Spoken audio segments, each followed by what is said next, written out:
Assalamualaikum teman-teman. Gimana nih kabarnya? Semoga sehat terus ya. Kami dari kelompok 4 akan menjelaskan materi tentang ikatan kimia pada mata kuliah Kimia Dasar yang diampu oleh dosen Ibu Fatwa Fatimah MPD. Sebelum masuk ke materi, kami memperkenalkan diri terlebih dahulu ya. Saya Dwi Nurrohma Aliani dan ditemani oleh rekan saya Rahmania Suryati Putri. Untuk mengetahui materi lebih lanjut, mari kita simak video selanjutnya ya. Sebelum memasuki ke materi yang lebih lanjut, kita ada 2 pembahasan nih teman-teman. Yang pertama, ada pengertian ikatan kimia. Yang kedua, ada jenis-jenis ikatan kimia. Oke, untuk penghemat waktu, mari kita lanjut ke pembahasan yang pertama, yaitu pengertian ikatan kimia. Apa itu ikatan kimia? Ikatan kimia merupakan gaya yang mengikat 2 atom atau lebih untuk membuat senyawa atau molekul kimia. Ikatan itulah yang akan menjaga atom tetap bersama dalam suatu senyawa yang dihasilkan. Dengan kata lain, ikatan kimia dari 2 atau lebih unsur disebut senyawa. Contohnya, ada senyawa dari garam dapur, ikatan kuat seperti yang terjadi pada ikatan logam, ikatan ion, dan ikatan kovalen. Ada juga ikatan lemah yang terjadi pada interaksi dipol-dipol, gaya dispersi London, dan ikatan hidrogen. Semakin kuat ikatan kimia yang terjadi, maka akan semakin stabil senyawa yang dihasilkan. Sebaliknya, semakin lemah ikatan kimia yang terjadi, akan semakin tidak stabil senyawa yang dihasilkan dan dapat mengalami reaksi lain untuk membuatnya lebih stabil. Selanjutnya, kita memasuki ke pembahasan yang kedua nih teman-teman, yaitu jenis-jenis ikatan kimia. Di jenis-jenis ikatan kimia ini, terdapat 5 pembahasan. Yang pertama, susunan elektron stabil. Yang kedua, ada ikatan ion. Yang ketiga, ikatan kovalen. Yang keempat, ikatan kovalen koordinasi. Yang terakhir, yaitu ikatan logam. Berikutnya, ada susunan elektron stabil. Setiap atom itu akan berusaha mencapai kestabilan. Atom dikatakan stabil apabila memiliki konfigurasi elektron, seperti konfigurasi elektron gas mulia atau golongan 8A. Kenapa golongan gas mulia itu disebut stabil? Karena semua subkulitnya terisi penuh. Nah, kecenderungan atom-atom untuk memiliki konfigurasi elektron seperti gas mulia disebut dengan kaidah duplet dan kaidah oktet. Kaidah duplet berarti atom-atom cenderung memiliki konfigurasi elektron seperti helium, yaitu yang berelektron valensi 2. Sedangkan kaidah oktet berarti atom-atom cenderung memiliki konfigurasi elektron seperti gas mulia lainnya, yaitu neon, argon, kripton, xenon maupun radon yang memiliki elektron valensi 8. Selanjutnya, bagaimana sih atom mencapai kestabilan? Atom mencapai kestabilan yaitu dengan cara melepas elektron dan menerima elektron sehingga elektron valensinya menjadi duplet atau oktet. Yang pertama, ada pelepasan elektron. Atom yang melepas elektron biasanya logam, tapi ia adalah golongan 1A sampai 3A. Artinya, atom-atom yang memiliki elektron valensi 1 sampai 3. Jika atom melepas elektron, maka akan membentuk ion positif atau kation. Nah, di sini ada contoh Na dengan nomor atom 11. Artinya, jumlah elektronnya juga 11. Berarti, agar stabil, Na harus mengikuti kaidah duplet. Bagaimana sih caranya? Kita buat dulu konfigurasi elektronnya, yaitu 2, 8, 1. Kita lihat elektron valensinya adalah 1. Artinya, atom Na harus melepas elektron sebanyak elektron valensinya, yaitu 1. Sehingga membentuk ion Na+, dengan konfigurasi elektron 2, 8. Contoh yang kedua yaitu Mg dengan nomor atom 12. Kita buat dulu konfigurasi elektronnya, yaitu 2, 8, 2. Kita lihat elektron valensinya adalah 2. Artinya, atom Mg harus melepas elektronnya sebanyak elektron valensinya, yaitu 2, sehingga membentuk ion Mg+ dengan konfigurasi elektron 2, 8. Yang kedua, ada penarikan elektron atau penerima elektron. Atom yang menerima elektron biasanya adalah non-logam, berarti golongan 4A sampai 7A, atau yang memiliki elektron valensi 4 sampai 7. Jika atom menerima elektron akan membentuk ion negatif atau anion. Di sini ada contoh yaitu S dengan nomor atom 16. Kita buat dulu konfigurasi elektronnya yaitu 2, 8, 6. Bagaimana cara agar atom S stabil?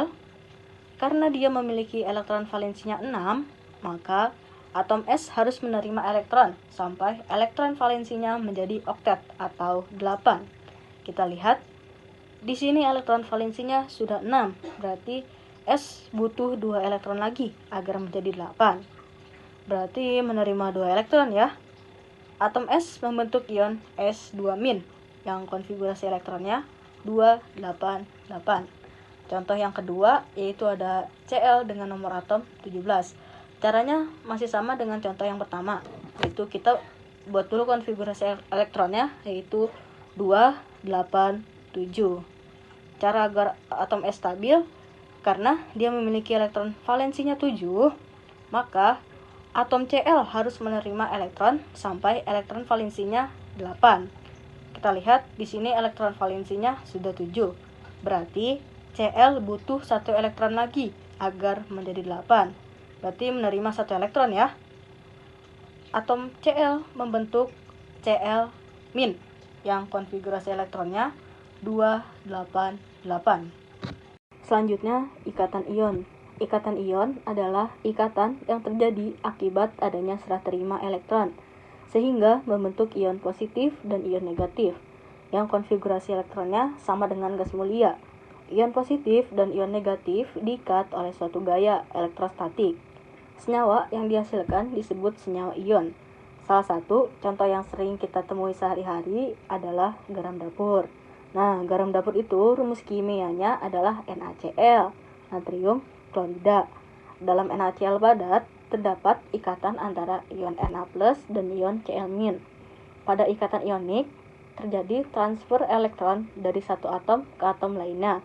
Oleh karena itu, berpindahnya elektron, maka atom yang mendapatkan elektron menjadi bermuatan negatif, sedangkan atom yang kehilangan elektron akan bermuatan positif. Jika atom ketambahan elektron, maka atom tersebut menjadi ion negatif atau dikenal dengan istilah anion. Sedangkan jika atom kehilangan elektron, maka atom tersebut menjadi ion positif atau kation. Karena adanya perbedaan muatan antara ion, yaitu ion positif dan ion negatif, maka ion positif dan negatif akan saling tarik-menarik oleh gaya elektrostatik. Kejadian inilah yang merupakan dasar dari ikatan ionik. Secara singkatnya, ikatan ion adalah ikatan yang terbentuk antara atom logam dengan non-logam. Atom logam berasal dari golongan 1A, 2A, 3A. Atom-atom non-logam berasal dari golongan 4A sampai 7A. Ingat, jika elektron valensi 1 sampai 3, maka akan cenderung melepaskan elektron membentuk ion positif. Dan jika elektron valensi 4 sampai 7, maka akan cenderung menerima elektron dan membentuk ion negatif. Berikut ada gambar proses pembentukan ikatan ion yang sudah dijelaskan di slide sebelumnya ya. Selanjutnya ada contoh ikatan ion. Contoh ikatan yang terbentuk antara atom Na dan atom Cl. Ingat, yang berperan penting dalam ikatan kimia adalah elektron valensi. Jadi kita tentukan dulu elektron valensi dari masing-masing atom tersebut. Untuk Na, konfigurasi elektronnya yaitu 281. Elektron valensinya yaitu 1. Jika elektron valensi 1, berarti Na akan cenderung untuk melepaskan elektron membentuk ion positif yaitu Na+. Sedangkan Cl, konfigurasi elektronnya 287. Berarti elektron valensinya 7. Maka Cl akan cenderung menerima 1 elektron sehingga membentuk ion Cl-. Karena Na melepas 1 elektron dan Cl menerima 1 elektron, maka terjadi ikatan dan terbentuk senyawa NaCl. Nah, kita buat dulu struktur Lewisnya. Na berelektron valensi 1 dan Cl berelektron valensi 7. Kita gambar dulu. Na titiknya berarti 1 ditambah Cl ada 7, berarti titiknya 7.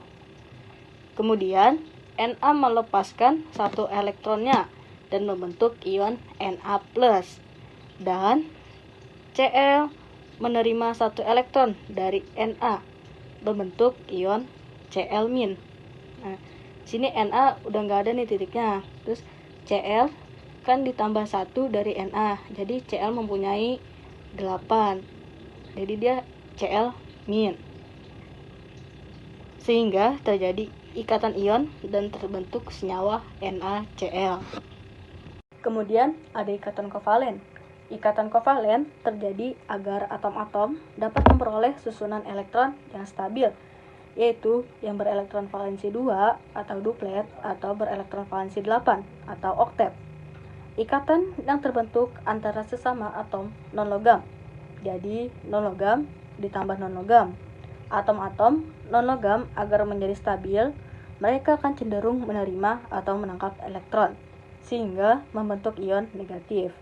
Bagaimana cara agar atom-atom sesama non-logam berikatan jika mereka sama-sama butuh atau menerima elektron? Nah, atom-atom tersebut akan saling menyumbang elektron, lalu dipakai bersama-sama. Jadi, ikatan kovalen adalah ikatan yang terjadi karena adanya pemakaian bersama elektron. Di sini ada contoh C6 dan H1. Kita buat dulu konfigurasi elektronnya, yaitu C dengan 2, 4. Elektron valensinya 4. Maka C butuh 4 elektron lagi agar menjadi stabil dan menjadi C4-. Selanjutnya H, konfigurasi elektronnya 1. Maka H butuh 1 elektron lagi untuk menjadi stabil dan menjadi H-. Senyawa yang dibentuknya kita kali silangkan saja ya. Jadi rumus kimia senyawa yang terbentuk adalah C1 karena muatan H hanya 1-. Kemudian jumlah H-nya 4 karena muatan C-nya 4-. Jadinya CH4. C butuh 4 elektron, berarti dia juga harus menyumbangkan 4 elektron. Kita buat dulu struktur Lewisnya. C berikatan dengan 4 atom H. Setiap atom H butuh 1 elektron. Berarti setiap atom H harus menyumbangkan 1 elektronnya dengan C. Menyumbangkan 4 elektron karena dia juga butuh 4 elektron dan menyumbangkan ke 4 atom H.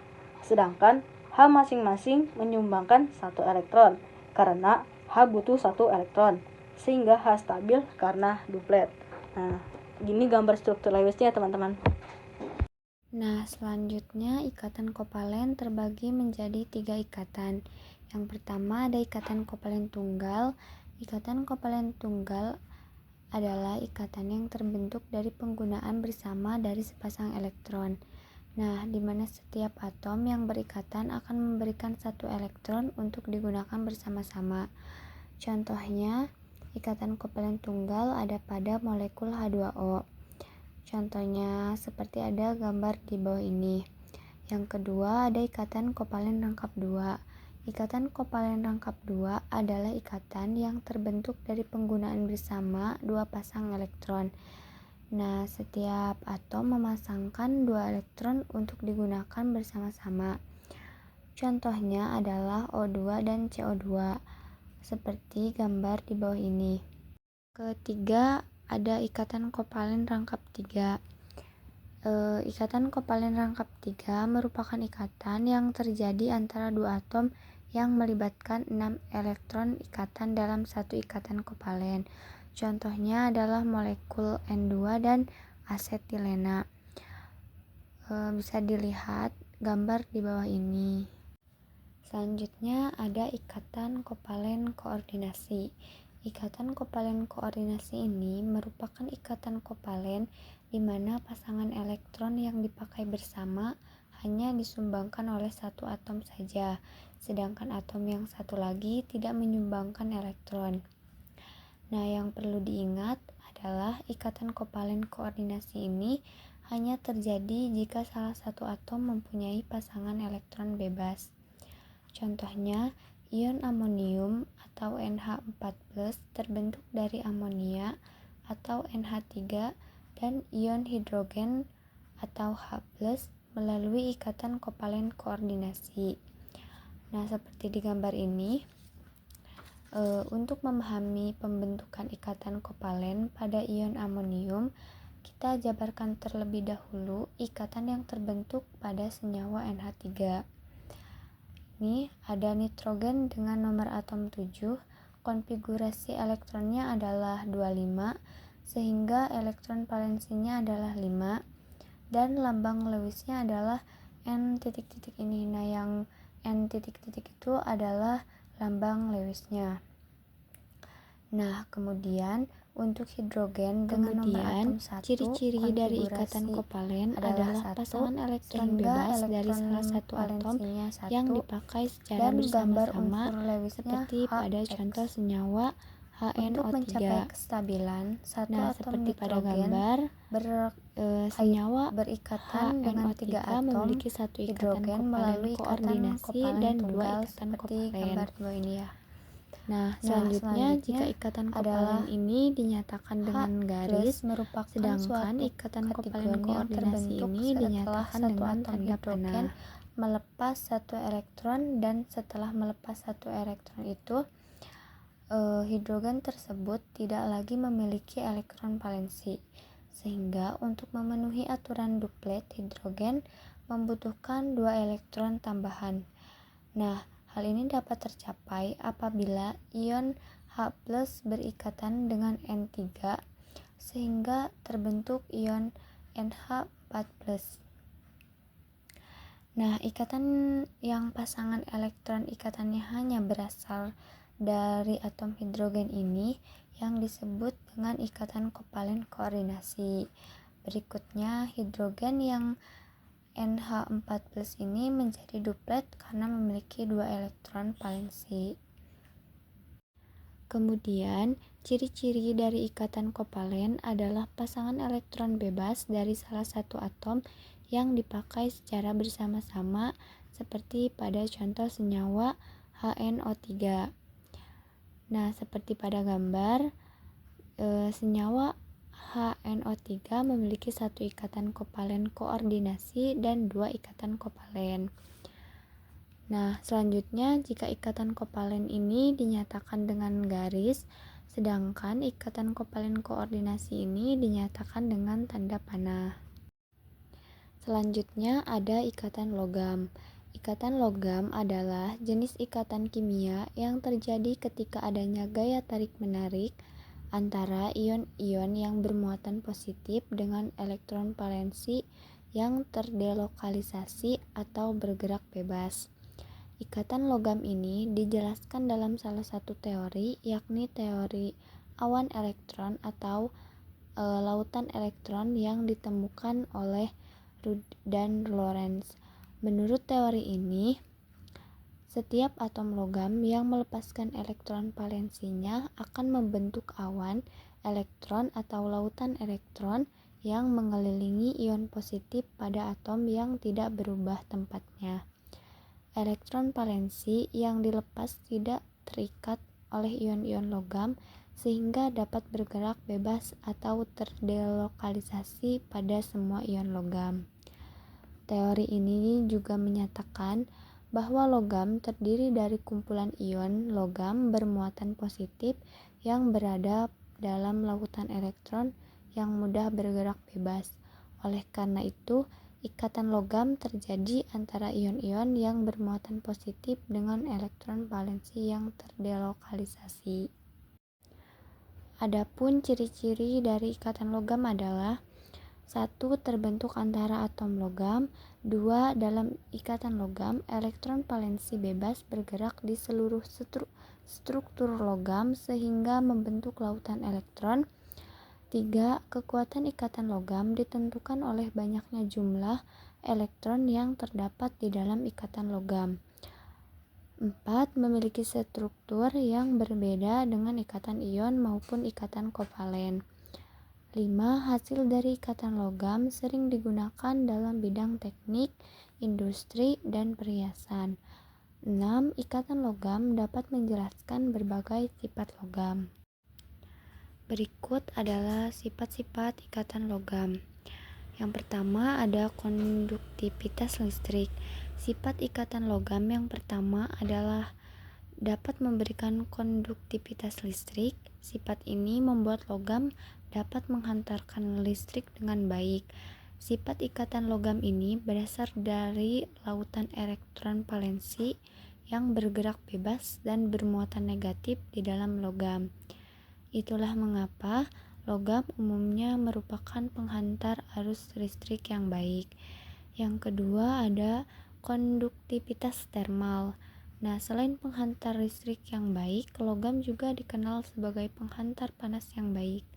Hal ini dikarenakan elektron valensi yang bergerak bebas dalam logam mampu menghantarkan atau memindahkan panas. Ketika salah satu ujung zat logam dipanaskan, maka energi kinetik pada satu elektron akan meningkat. Lalu elektron ini akan memindahkan energi kinetiknya ke elektron lain saat terjadi tumbukan. Yang ketiga ada daktilitas.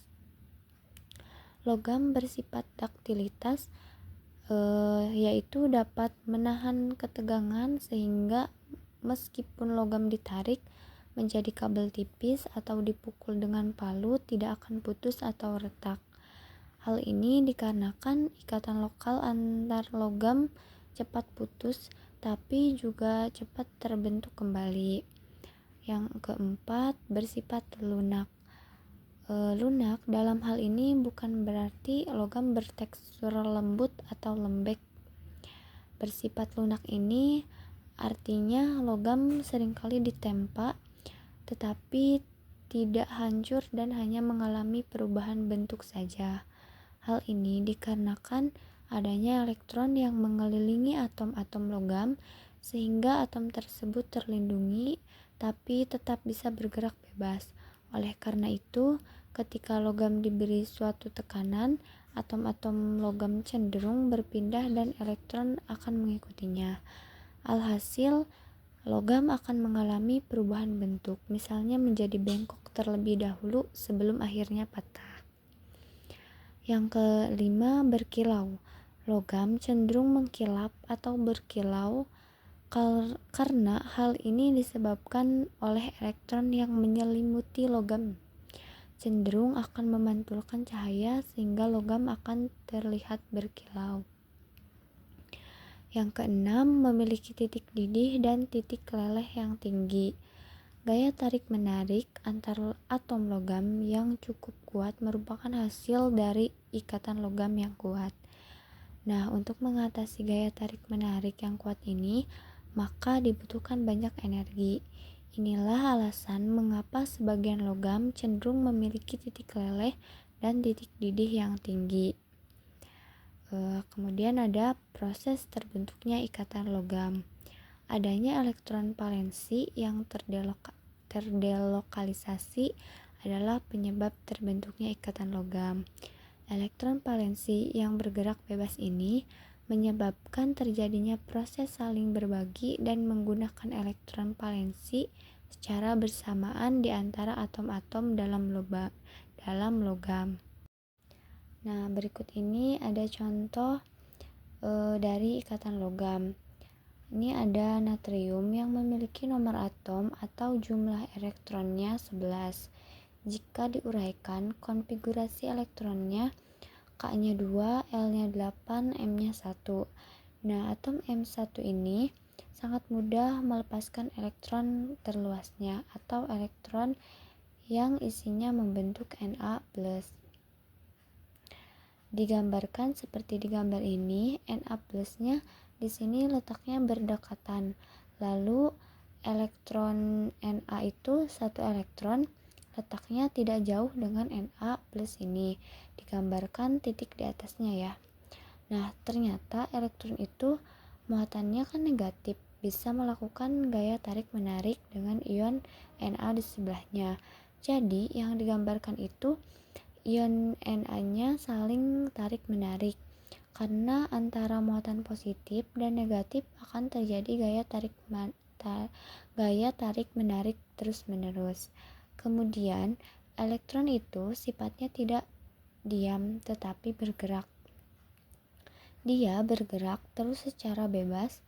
Nah, bergerak itu nanti akan menimbulkan muatan-muatan negatif di sekitar ion Na+ ini.